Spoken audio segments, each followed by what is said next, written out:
invest in, Yeah. other markets. So. Dude, hey, freaking Morby. What's up, dude? Wow, it is such a pleasure and honor to meet you. Eric Zobel. Nice to meet you, Eric. Eric, do you have your phone? You coming to hang out at the meetup?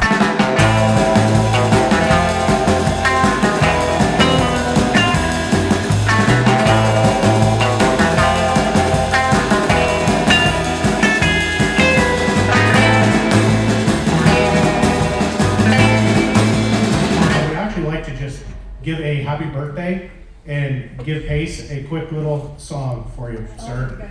So, if Pace would mind at least standing up for us while we wish you happy Happy birthday to you.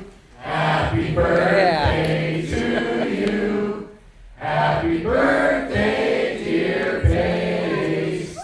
Happy birthday to you.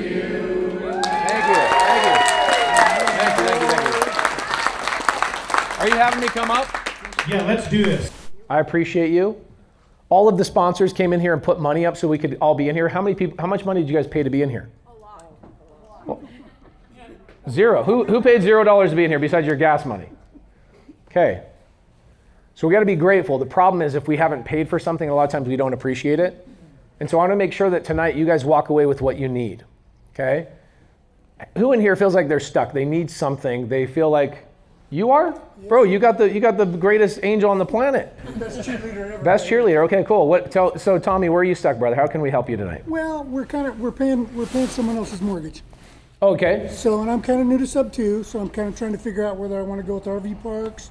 I was going to start out with bird dogging a little bit. But okay, you're paying somebody else's mortgage, meaning you're renting currently. Correct. Got it. Okay, cool. So you guys are renting, you want to expand, and you're thinking, should I jump into single family RV parks, mobile home parks? What should I jump into? Yeah. Okay, cool. This is probably one of the best questions we could come up with tonight. Anybody else stuck with that question? They're like teetering, like I don't know which way to go. Come on, Reno. Nobody else has that question?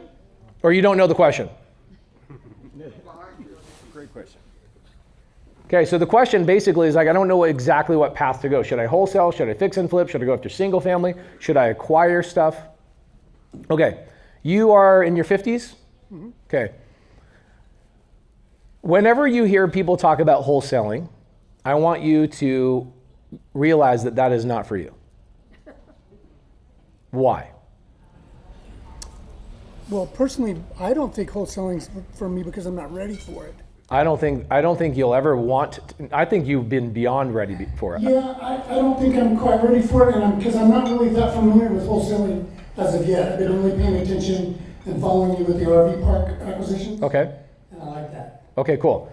Here's the thing about wholesaling, okay? Brandon and I have done a lot of wholesale. Wholesaling is a full-time job if it's done properly. Full-time job. It's generating 15 leads to go on 3 appointments.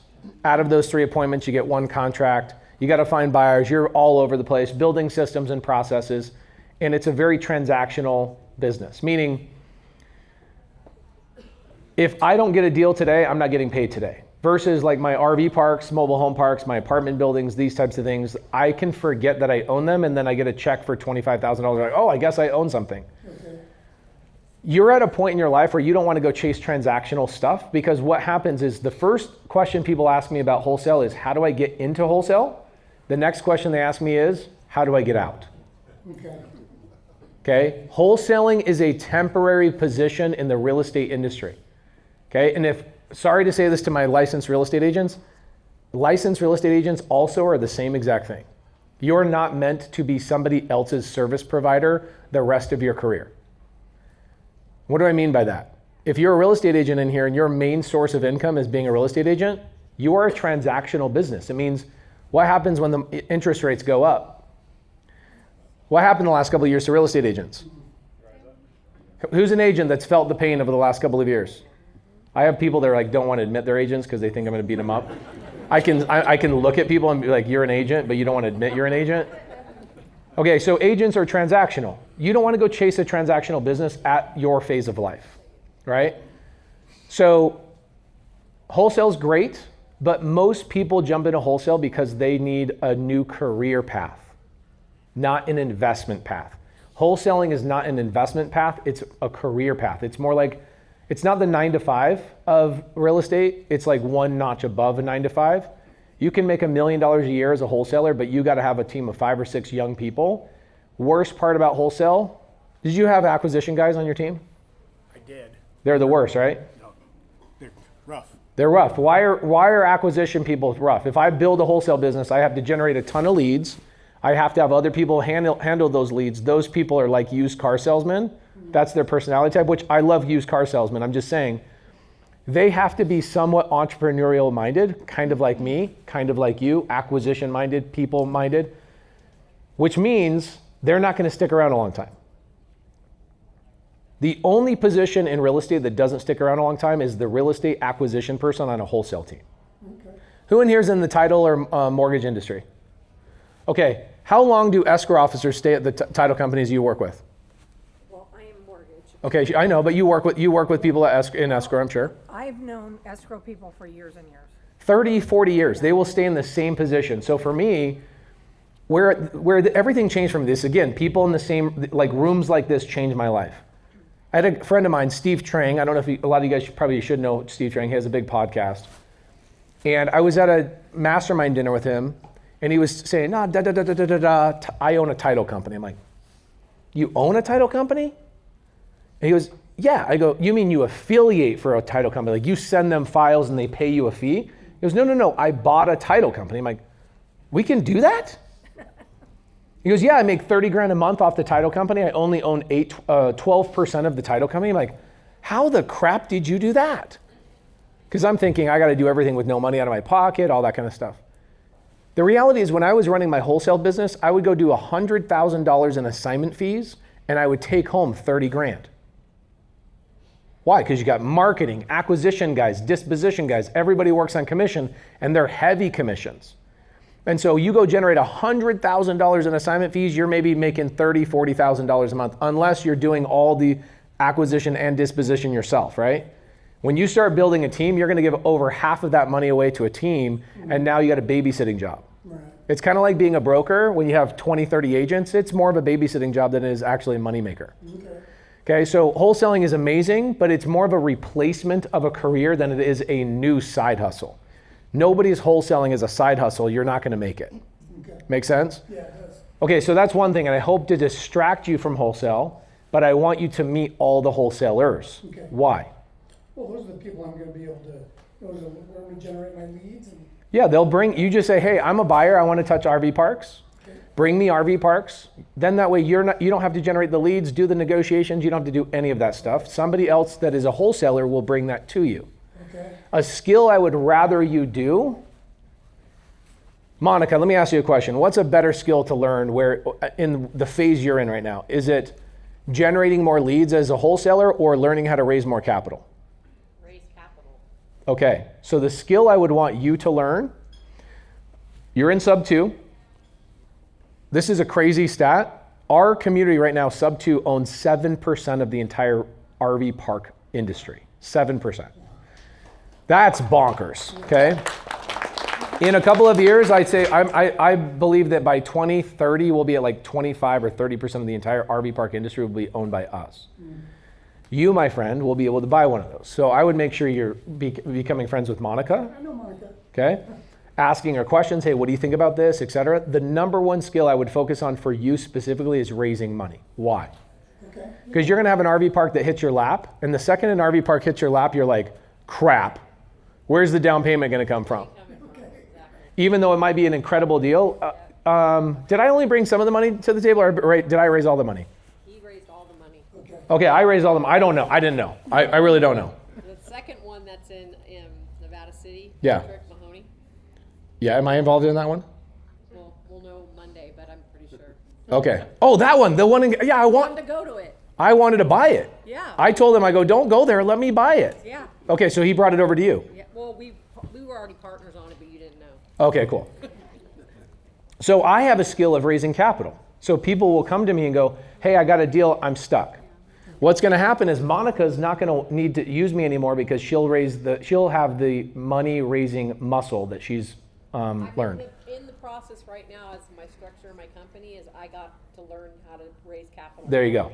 That's my number one. Okay, so like I was, yesterday I was up in Idaho.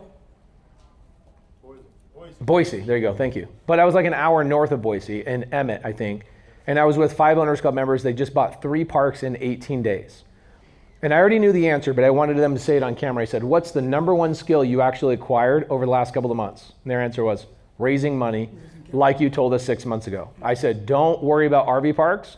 Don't worry about finding RV parks. If you worry about raising capital, okay, we have a capital raising course inside of Sub 2. It's like 80 hours. I would focus all my time, energy, and effort on that. Okay, yeah. Why? Because there's a lot of RV parks floating around the community, but there's probably only half the people that know how to raise the money. Okay.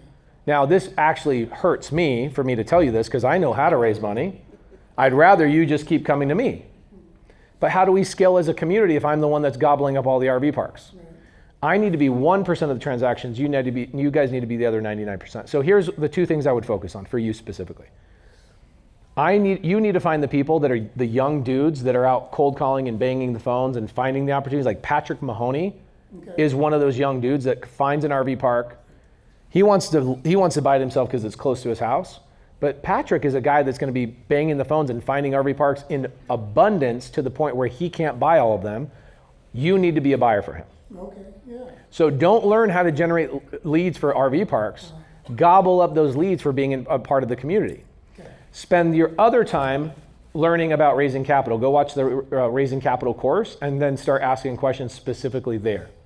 Does that make sense? Yeah, it does, yeah. If you were 30 years younger, like you were, let's say 18 years old, I'd give you different advice. You didn't have this beautiful woman, I'd give you different advice. I'd say, go out and start knocking doors, do the thing that I did, because you'd have the time, energy, and effort. You seem like you have a good career already. I'm kind of retired, healing from some. Okay, cool, perfect. So you're not hurting. It's not like you're worried about groceries next week. No. Okay? Not yet. If you're worried about groceries next week, wholesale's the thing for you. Okay. If you're not, stay away from wholesale. Work with wholesalers is the better way to go. Okay. If I could go back, I was a wholesaler specifically for 8 years straight. I should have done it for 3. Okay. I should have got out of wholesale way faster. And I'll tell you why. If I buy one RV park, like we have 12 now, my average RV park nets about $18,000 a month. That's free cash flow. When I was doing wholesale, my average take home was around $70,000 a month. So how many RV parks could I have just bought and replaced my entire income and stopped running a 19-person wholesale operation? Oh, yeah. All I needed was 3. Right. If I had 3 RV parks, I would have replaced all of the 19 people I had working for me. So do you feel in alignment with this, that this is a better way for you to go? Yeah, it does. It kind of puts things a little bit more into a different perspective. It certainly does, yeah.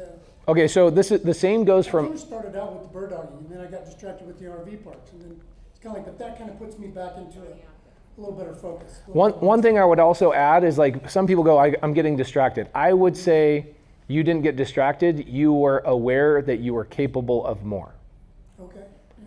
Right? You realize, oh, I'm capable of more. There's other people that look at the RV park thing, they go, that's too big for me, that's scary, and they focus on bird dogging instead because they can't realize their capability. You realize your capabilities are much higher, and you go, I think that's a better fit for me. Make sense? Yeah, oh, yeah. You're kind of dating the industry right now. You're trying to figure out which thing you want to marry. And RV parks and mobile home parks kind of go hand in hand. So if you find a mobile home park or an RV park, they're going to be similar in terms of management, et cetera. Okay? Now, why am I not telling more people to buy more multifamily right now? Why is multifamily not the hot thing? Everybody else 4 or 5 years ago was talking about multifamily. Why is that? Most operators in multifamily are getting their teeth kicked in. Why? Why, Monica? Because interest rates went up and all of them went out and got temporary loans. That's the business model. The business model of a multifamily investor is, I'm going to go build this multifamily or renovate this multifamily, and I've got a 3-year horizon to refinance or sell the property. Interest rates in end of 2022 started going up, and they just kept going up all the way through 2024, and it decimated the retail market, and it decimated the ability for a multifamily investor to refinance and get out of their deals. Yeah, over like $4 trillion in multifamily properties are defaulting right now.